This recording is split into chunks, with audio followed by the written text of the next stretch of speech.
Bismillah walhamdulillah wassalatu wassalamu ala man la nabiyya ba'dah nabiyyina Muhammad ibn Abdullah wa ala alihi wa sahbihi wa man tabi'a hudahu wa walah amma ba'd. Subhanaka la ilma lana illa ma 'allamtana innaka antal alimul hakim wa la haula wa la quwwata illa billahil aliyyil azim. Bapak, ibu-ibu, saudara-saudaraku sekalian rahimakumullah. Alhamdulillah, kita panjatkan rasa syukur kepada Allah Subhanahu wa taala. Kita masih diberikan kesempatan usia untuk hadir di majelis ini. Tadi barusan kita laksanakan salat maghrib berjamaah. Setelah itu salat jenazah. Yang kita mungkin agak jarang setelah maghrib ada salat jenazah. Tapi saudara-saudara kita di Gaza, di Palestina, ya, mereka bisa sholat itu 5 kali tambah 1, 6 kali sehari. Satunya adalah sholat jenazah.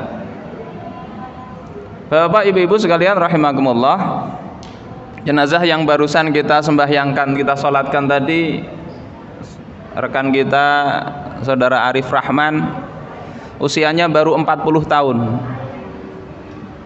Mengingatkan kita semua bahwasanya kematian itu tidak pandang tua ataukah muda.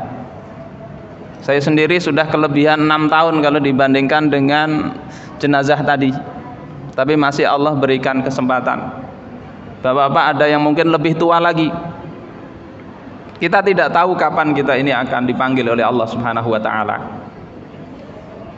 Terus yang perlu kita persiapkan adalah yang pertama itu adalah keimanan. Iman ini yang penting harus kita bawa sampai kita akhir hayat kita ini. Dan salah satu tanda keimanan itu adalah ketika kita punya empati kepada saudara-saudara kita. Nggak akan sempurna iman seseorang kalau kita ini tidak mencintai saudara kita sebagaimana kita mencintai apa yang ada untuk diri kita sendiri. Kemudian yang kedua, iman itu juga akan membuat kita ini merasakan bagaimana kesulitan saudara-saudara kita. Ya, makanya Rasulullah Shallallahu Alaihi Wasallam mengatakan, masalul mu'minina fi tawadihim wa tarahumihim wa ta'atufihim masalul jasad. Perumpamaan orang-orang yang beriman dalam hal saling menyayangi, ya, saling mengasihi itu adalah seperti satu tubuh. Idza ishtaka minhu udwun, kalau ada salah satu bagian tubuhnya sakit, tada'alahu sairul jasad bisahari wal humma, maka bagian tubuh yang lain itu akan ikut merasakan sakit juga. Minimal dengan susah tidur, minimal dengan adanya rasa demam. Ini kalau orang yang beriman, kata Rasulullah, seperti tubuh seperti itu. Sebaliknya, kalau kita ketika ada bagian tubuh kita yang sakit, kaki keinjek misalnya, tapi bagian yang lain tidak merasa, ini tanda bahwasanya ada yang tidak sehat di dalam keimanan kita ini. Bapak-bapak, saudara-saudaraku sekalian rahimakumullah, ini yang kaitannya disampaikan dengan saudara kita Bapak Aziz tadi. Palestina itu bagian tubuh umat Islam. Ketika mereka itu dizalimi, keimanan kita itu kalau masih sehat akan membuat kita ini merasa tersakiti juga. Sehingga aneh ketika kemudian ada orang, oh itu kan urusan mereka, bukan urusan kita. Ya. Palestina jauh, sementara kita aja banyak problem. Perasaan seperti itu perlu kita pertanyakan keimanan orang yang berkata demikian. Dan kalau itu ada muncul dalam benak kita, berarti keimanan kita yang perlu kita pertanyakan. Minimal kita hadirkan rasa empati kepada mereka. Bagi keluarga jenazah mungkin bisa merasakan bagaimana ditinggal wafat oleh suami atau saudaranya. Begitu juga harusnya kita merasakan bagaimana saudara-saudara kita di Palestina sana. Bapak, ibu-ibu sekalian rahimakumullah, tanggal hari ini, tanggal berapa ini, hari Jumat jam 2 beritanya itu memang sudah terjadi gencatan senjata. Ya. jam 2 Jumat dini hari. Setelah sebelumnya terjadi perang selama 11 hari. Korbannya 232 orang kaum muslimin di Palestina yang wafat. Kalau kerugian materi itu nggak terhitung lagi, mungkin banyak gedung dibom, ya, gedung yang tinggi runtuh begitu saja. Di antara itu ada 65 anak kecil dan 39 perempuan yang ikut jadi korban kekejaman penjajah Israel di Gaza. Sementara Israel itu hanya 12 orang yang tewas. Ya, 12 orang yang tewas. Kaum muslimin yang terluka 1.900. Yang Israel hanya 600 orang. Jadi kita bisa melihat mungkin gencatan senjata ini sesuatu yang dari dulu begitu terus. Problem Palestina mulai tahun 73 tahun yang lalu, 1948 sampai sekarang, polanya tetap, ya, perang, pembunuhan, gencatan senjata, nanti perang lagi, gencatan senjata lagi, nggak selesai-selesai. Yang dulunya kaum Yahudi itu hanya sekitar 5-7%, sekarang itu sudah 67%. Ya, itu 2011. Artinya mereka itu senantiasa mengambil tanah kaum muslimin, dan kaum muslimin senantiasa tadi bertahan, menyerang, dan kekalahan demi kekalahan diterima oleh kaum muslimin. Sebagai bentuk, kalau kita itu ingin merasa empati kepada mereka, tentunya kita tidak cukup dengan sekedar merasa sedih, tapi hendaknya kita juga berpikir, kenapa sebetulnya akar masalahnya itu di mana? Palestina ini kok nggak selesai-selesai? Padahal penduduknya itu lebih banyak mungkin penduduk Jakarta, nggak terlalu banyak. Pernah dulu terjadi perang 6 hari, ya, dikeroyok oleh negara-negara Arab, tapi kok bisa menang? Kok bisa menang begitu? Kita patut untuk bertanya-tanya, kenapa? Ada apa ini? Jadi bentuk keprihatinan kita harus kita wujudkan, kita mikir untuk membantu mereka. Bapak, saudara-saudaraku sekalian rahimakumullah. Kalau kita lihat mereka ini, ya, menelisik ke sejarah, mereka berupaya untuk mendirikan negara Israel ini.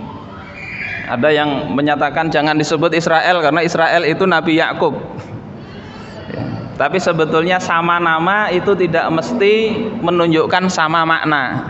Jadi kalau saya menganggap nggak apa-apa, itu yang kita maksud Israel yang ada di sana, Yahudi Israel.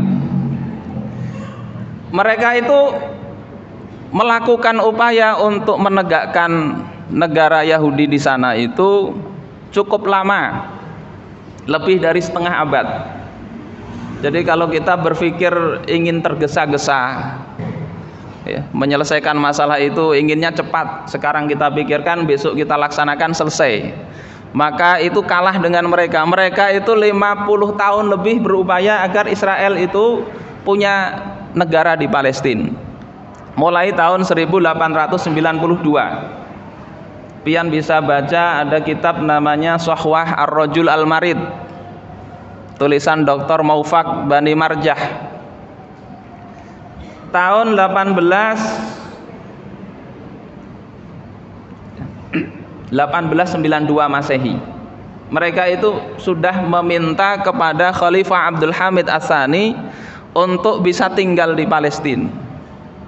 Ya, padahal Palestina itu pada tahun 637 Masehi itu diserahkan oleh orang-orang Kristen di sana kepada Khalifah Umar bin Khattab dengan perjanjian jangan dijadikan tempat tinggal orang Yahudi. Salah satu butir perjanjiannya begitu. Tapi mereka meminta tinggal di sana.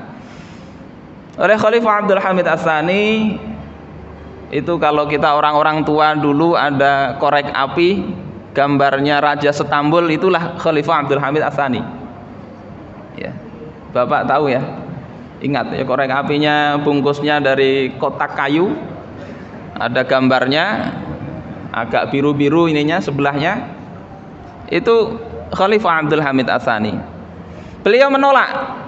Mereka hanya dibiarkan untuk berziarah ke Palestina, nggak boleh menetap di sana. Kemudian apa yang dilakukan ketika Khalifah Abdul Hamid ini menolak? Mereka tahun 1897 itu melakukan upaya bagaimana menghancurkan kekhilafahan. Ya. Kemudian mereka juga mengutus Theodor Herzl untuk melobi bagaimana agar kaum muslimin itu bisa tinggal di Palestina, kaum Yahudi bisa tinggal di Palestina. Apa kata Khalifah Abdul Hamid Ats-Tsani? Tetap ditolak. Bahkan ketika mereka berkunjung tidak boleh lebih dari 3 bulan. Jadi silahkan aja berkunjung, bebas saja. Ya.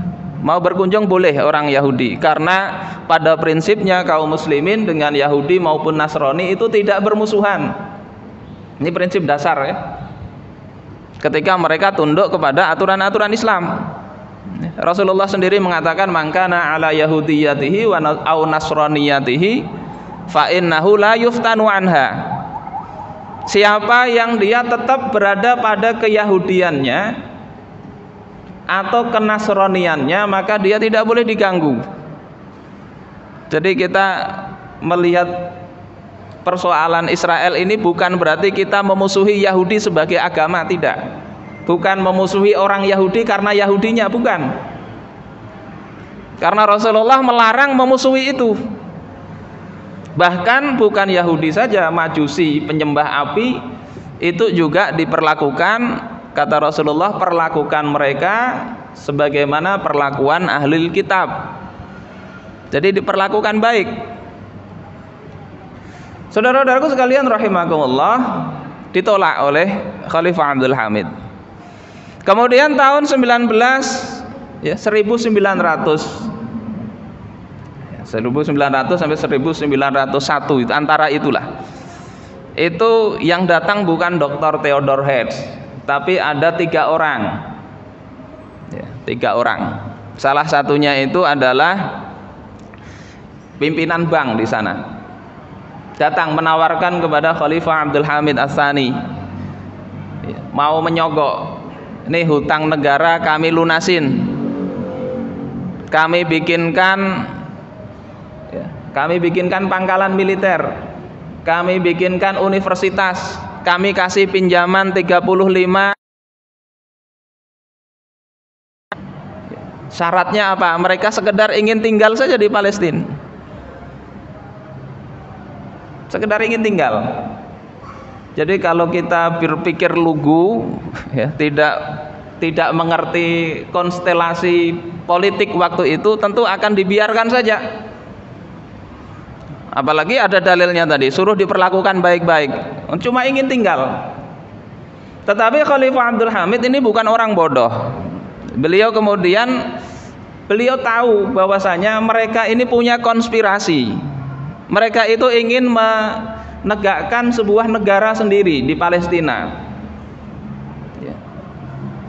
Yang sebetulnya kalau kita lihat, mereka itu tinggal di wilayah kekhilafahan juga nggak dilarang.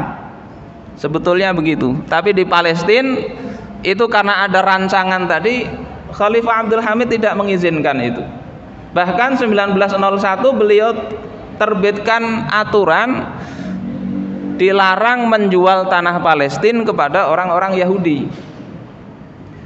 Bahwa saudara-saudaraku sekalian rahimakumullah, inilah yang kemudian membuat orang-orang Yahudi ini marah besar.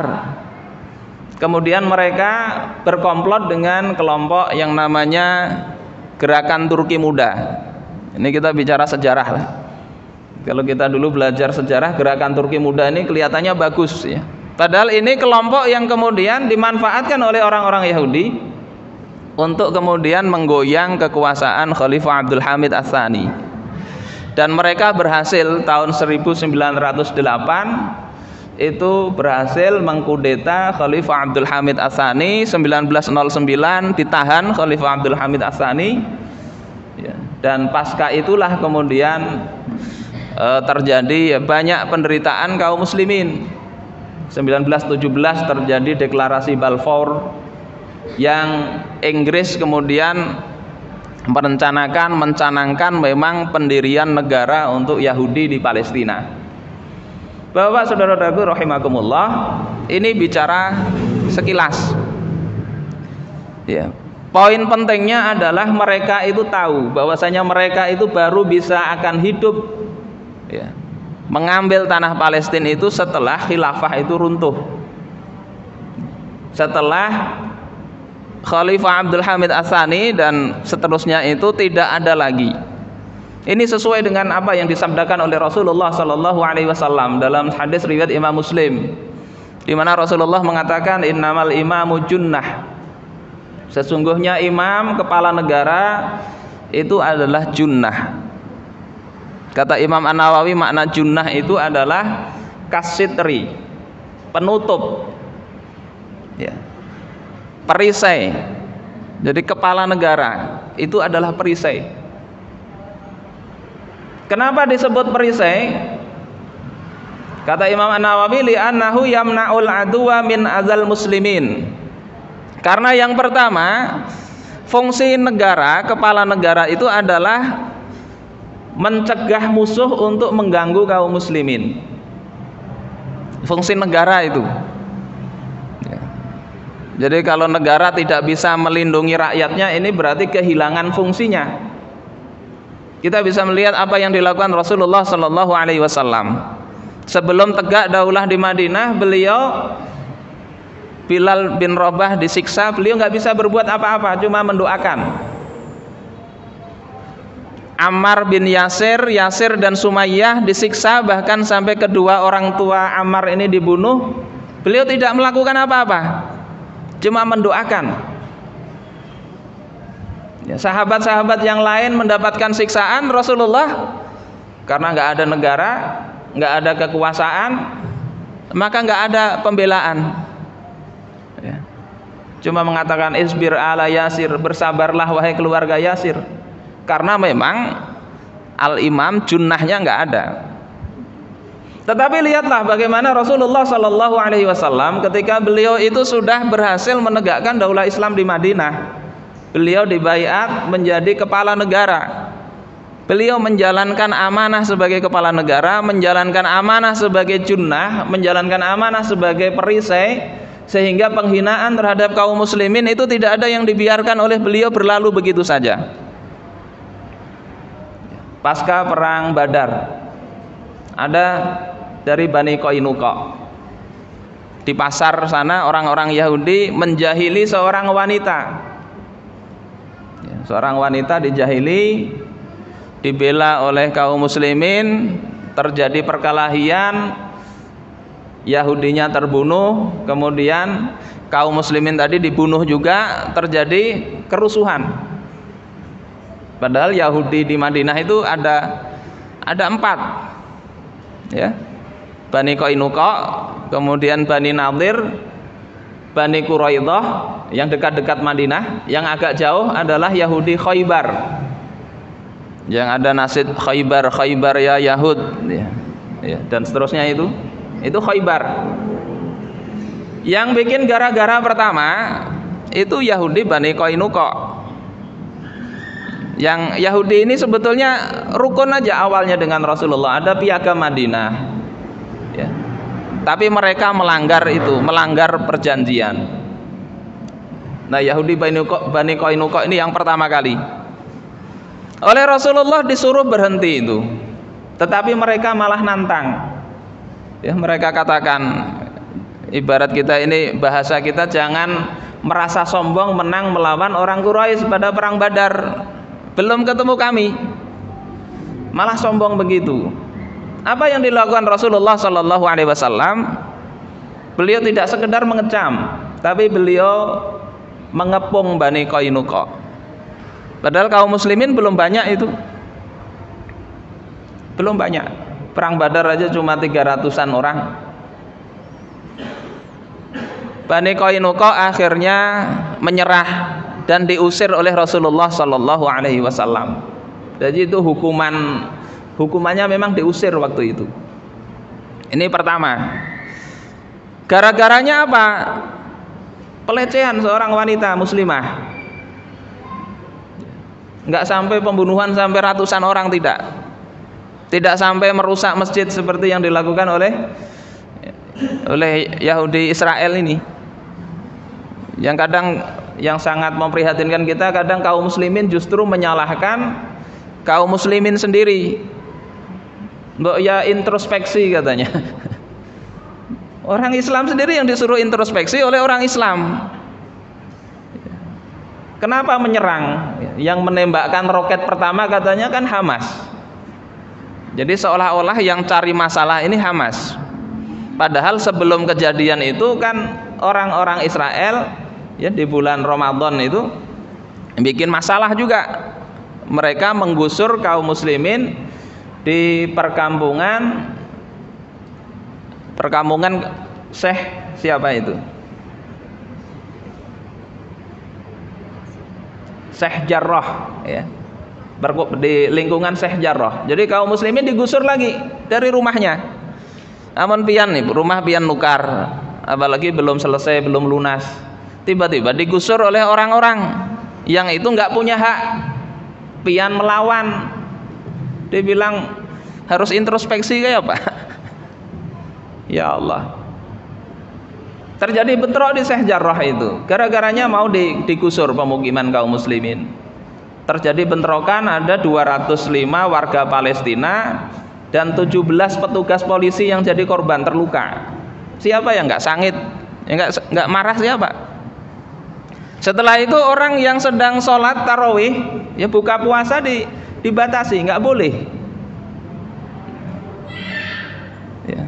Karena itu kemudian diserang. Ini yang justru kaum muslimin menyalahkan kaum muslimin sendiri. Itu dari sisi pertama. Kalau dari sisi lebih dasar, ya kita runut sebelumnya itu mereka itu merampas tanah kaum muslimin. Jadi problemnya pertama itu adalah mereka itu ngerti untuk menegakkan Palestina itu mereka harus meruntuhkan dulu institusi pelindungnya. Apa? Khilafah tadi. Yang katanya kalau kita bahas ya mungkin dikatakan bahaya. Tapi faktanya begitu. Rasulullah sendiri katakan al-imamu junnah. Negara itu adalah perisai menjaga musuh dari menyerang, mengganggu kaum muslimin. Jadi kita melihat contoh Rasulullah sallallahu alaihi wasallam. Ini pertama, Yahudi kok diusir oleh Rasulullah.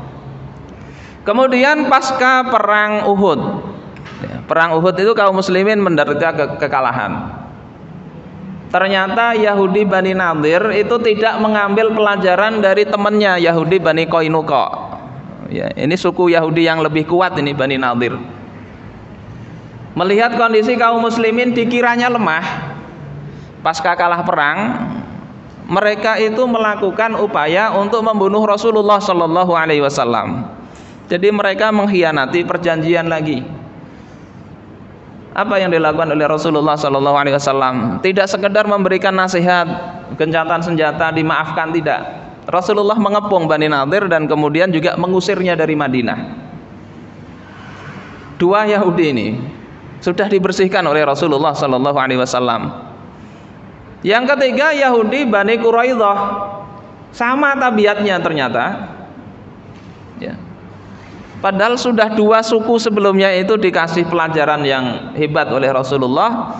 Bani Quraidah ini ternyata saat kaum muslimin dalam kondisi terjepit pada perang Ahzab, ya, ada 10.000 gabungan kaum kafir dengan kaum musyrik, ya, kaum musyrik Arab dengan kaum kafir Quraisy.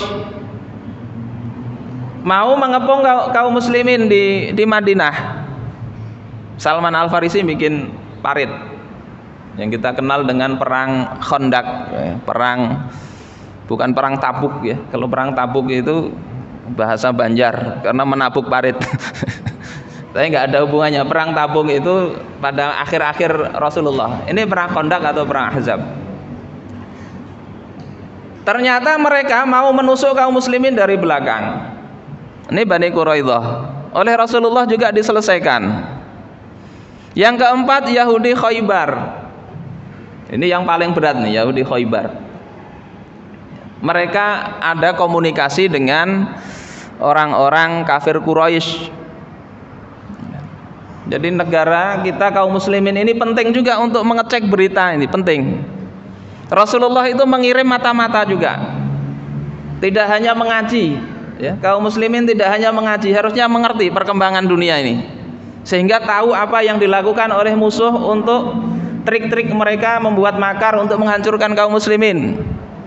Ya, di antara sahabat yang sering Rasulullah utus itu adalah Abdullah bin Jahsy untuk jadi mata-mata. Tahu bahwasanya kaum kafir Quraisy di sebelah selatan, orang Yahudi Khaybar di sebelah utara itu melakukan komunikasi untuk sama-sama menyerang kaum muslimin dari dua arah. Bisa dibayangkan seandainya itu terjadi, ya, dua kekuatan besar saat itu. Langkah apa yang dilakukan oleh Rasulullah Shallallahu Alaihi Wasallam sebagai kepala negara, sebagai junnah tadi, beliau berpikir dan juga mendapatkan wahyu dari Allah untuk melakukan namanya umroh Hudaybiyah, ya. Melakukan umroh. Ya, nanti terjadi di Hudaybiyah itu perjanjian gencatan senjata 10 tahun. Jadi gencatan senjata ini sebetulnya boleh hukumnya, sebagaimana yang dilakukan Hamas dengan Israel, secara hukum fikih boleh gencatan senjata. Sebagaimana yang dilakukan juga oleh Salahuddin Al-Ayyubi dengan Richard the Lionheart. Itu pernah terjadi gencatan senjata selama 3 tahun. Ya. 3 tahun. Yang mereka damai-damai saja. Rasulullah juga melakukan itu. Tetapi gencatan senjata atau apapun itu yang dilakukan itu dalam rangka menjaga umat. Jadi Rasulullah mengikat orang kafir Quraisy dengan perjanjian tadi supaya tidak diserang dari sisi selatan. Pasca Rasulullah Sallallahu Alaihi Wasallam sudah aman dari sisi Quraisy, Rasulullah segera pergi dengan pasukan pergi ke Khaybar. Jadi sekitar tahun 7 Hijriah itu Khaybar akhirnya bisa ditaklukkan oleh Rasulullah Sallallahu Alaihi Wasallam. Bapak saudara-saudaraku sekalian rahimakumullah, ini contoh nyata bagaimana Rasulullah Sallallahu Alaihi Wasallam itu memperlakukan, ya, orang-orang Yahudi yang melanggar perjanjian dengan beliau. Sekarang bisa kita lihat, ya, siapa yang menjadi perisai bagi kaum muslimin sekarang ini? Hamas itu cuma milisi melawan sebuah negara. Israel itu, ya, walaupun sebetulnya tanpa perang, kalau kaum muslimin ini kuat, ya, sekitar-sekitarnya ini menjagai saja, memboikot saja. Ya, ada Yordan, ada Turki, ada Mesir. Ya, itu seandainya mereka nggak boleh lewat saja, ya, mereka akan kesulitan. Ya. Nggak boleh lewat daratnya, nggak boleh lewat atasnya, biar aja di sana sendiri. Ya, tekuhum di sana.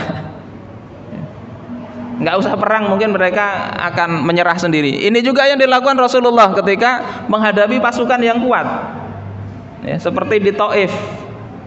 Mau diserang nggak bisa, kaum muslimin lemah. Ya, begitu mendekat ke benteng dihujani oleh anak panah, nggak bisa dekat, akhirnya dikepung saja. Mereka lapar. Orang kafir takut lapar, takut mati, mereka nyerah akhirnya. Jadi ini penting berpikir akar masalahnya seperti itu. Oleh sebab itu maka kita melihat masalah Palestina ini tidak cukup, ya, tidak berhenti dengan sumbangan-sumbangan yang kita lakukan, kita merasa sudah paling membela Palestina. Tidak. Sumbangan ini penting. Untuk apa? Saudara-saudara kita di sana yang kelaparan, yang butuh pengobatan, itu perlu bantuan bapak-bapak semua. Gedung-gedung yang rusak itu perlu diperbaiki. Tetapi jangan lupa bahwasanya kita punya problem tadi. Bagaimana umat ini bisa bersatu? Ada negara yang memang menaungi mereka, yang keputusannya satu, diterapkan untuk semua.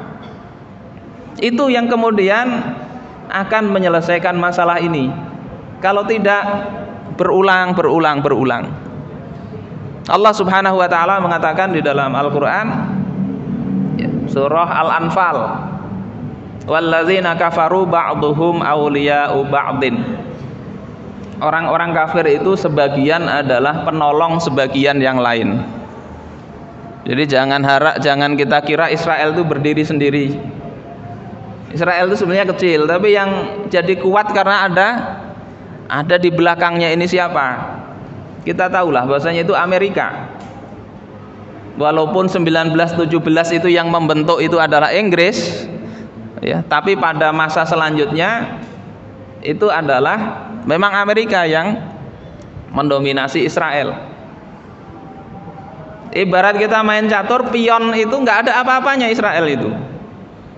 Tapi apa yang membackup pion inilah yang sebetulnya harus kita selesaikan bersama. Problemnya di situ. Kata Allah, orang kafir itu satu dengan yang lain saling mereka menolong.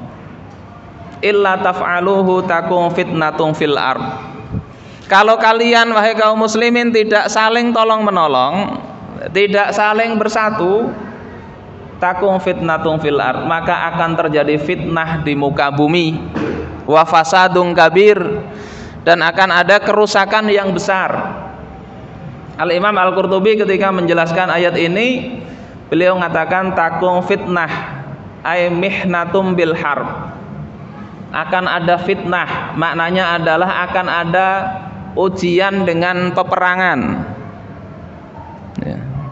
Kalau kaum muslimin nggak bisa satu, nggak ada satu kata, nggak ada satu kalimat, nggak ada satu negara yang menaungi mereka. Fitnahnya peperangan. Dan kita lihat kondisi kaum muslimin di mana-mana begitu. Mihnatum bil harb, ujian dengan peperangan. Waman injarra ma'aha minal gharat wal jala'i wal asr. Dan juga sebagai akibat peperangan itu nanti akan ada al-gharat, perampokan. Mereka bisa mengambil kekayaan kaum muslimin dengan mudah.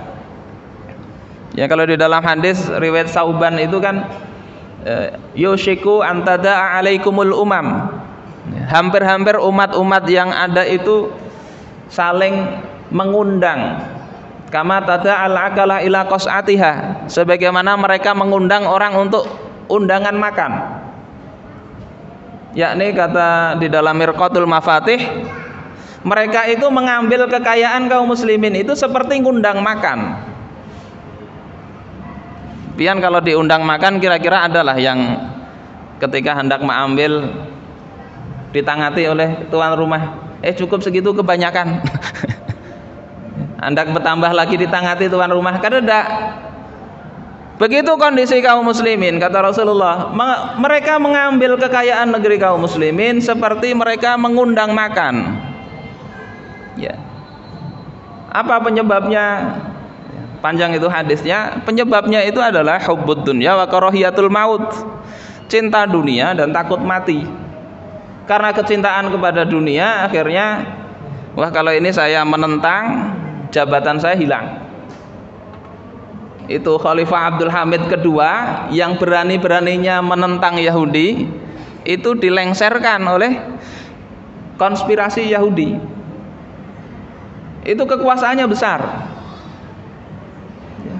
Beberapa kepala negara yang berani bersuara lantang menentang kebijakan tuannya Amerika itu dilengserkan. Kalau orang tidak berani, lebih cinta kepada jabatan, ya, mereka nggak akan bisa kita harapkan lebih. Jadi akan ada tadi, kalau kaum muslimin tidak punya satu kekuatan, ya, satu institusi, satu kebijakan politik, kita ya ini berproblem yang terus menerus. Bahkan tahun sebelumnya sumbangan yang kita berikan lewat kapal Mafi Marmara, yang sumbangan itu mereka ambil. Alhamdulillah kalau sekarang rekan-rekan di Muhammadiyah bisa sampai ke sana. Mudah-mudahan sumbangan sampean berataan itu meringankan mereka, bisa menyenangkan hati kaum muslimin di sana, ya, dan tidak diambil oleh orang-orang Yahudi Israel laknatullah alaihim. Ini mungkin yang bisa ulun sampaikan karena Isya sudah sampai. Mudah-mudahan bermanfaat dan kita dikaruniai usia yang panjang untuk taat kepada Allah Subhanahu wa taala dan menyuarakan pembelaan kepada saudara-saudara kita di sana, dan ini dicatat oleh Allah Subhanahu wa taala sebagai salah satu bentuk empati kita, manifestasi dari keimanan kita kepada Allah Subhanahu wa taala. Mohon maaf kalau ada kata-kata yang kurang berkenan. Hadanallahu wa iyyakum ajma'in wa lafu minkum. Wassalamualaikum warahmatullahi wabarakatuh.